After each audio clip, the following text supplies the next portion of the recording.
Hej og velkommen til den her video. Hvad skal vi i dag, Bea? Vi skal smage chips. De der chips battle chips. Kims Chips Battle 2024. Og vi kan lige sige, hvad vi forventer til at starte med.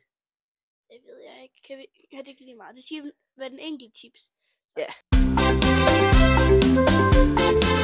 Start med Morten Mønsters chips. Og så kan vi lige høre om de kaser. Jeg har en følelse af, at det kommer til at smage lidt ligesom den der Husum chips fra sidste år. Ja, det er chili mayo, og jeg kan godt lide chili mayo. Så jeg tror godt, jeg kommer til at kunne lide dem. Men vi får dem lige åbnet. Duft. Ja, vi dufter lige. 3, 2, 1. Yeah. Det er en stærk duft. Okay.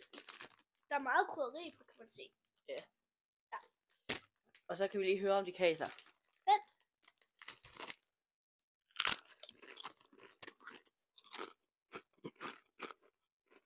Og det er meget stærkt.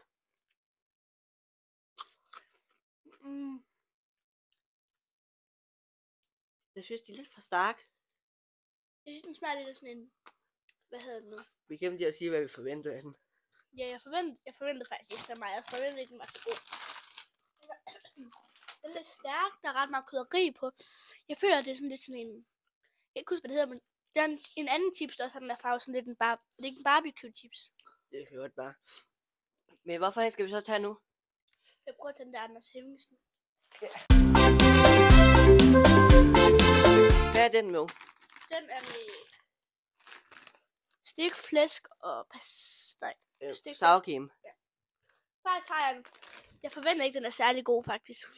Jamen, jeg ved ikke helt, hvordan stik fisk, det vil smage på en chips. Nu prøver vi. Vi tager til første snit. 3, 2, 1. Ja, de dufter af stikfisk i hvert fald. Jeg synes ikke, de lugter nu. Synes du ikke? Det er stor. Ja. Ja. Jeg skal have den her. Den kan jo meget. Ej, den er faktisk god.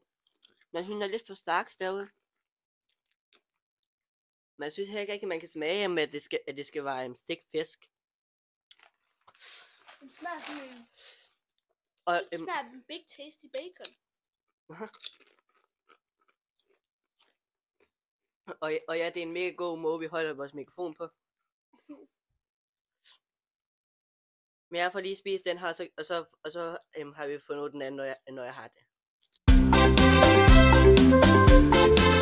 Og så er det næste. Det er Sas og Mika. Jeg synes faktisk ikke, den var så god, den der, men det var fint nok. Så har vi Sas og Mikas røde hjerter med grillet kylling. Ja, vi kan faktisk sige, hvad de andre hører. Ja, det var uhøje chips og nationale chips. Ja.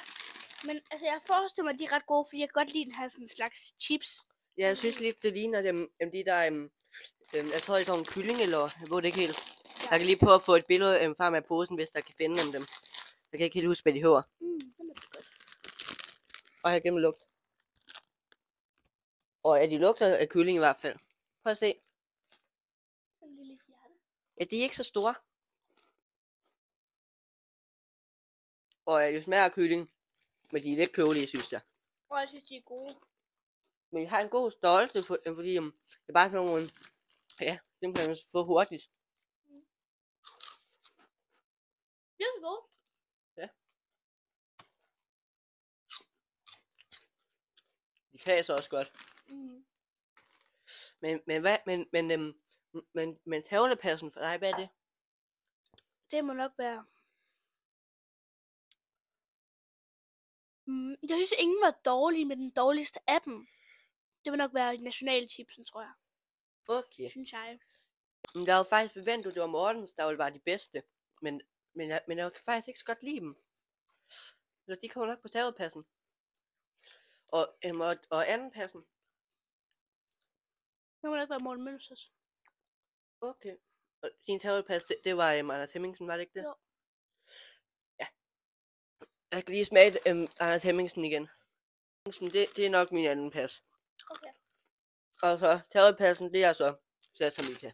Her den første passen. Ja, det er begge to. Ja, den er altså god. Nok lidt kølig, synes jeg. Ja. Men det var Kims Chips Battle 2024. Ja. I må meget gerne skrive, hvad I synes dem. Men vi tænker, at vi vil gå ind og stemme på Sasa Mika nu. Ja. Hej hej. Farvel.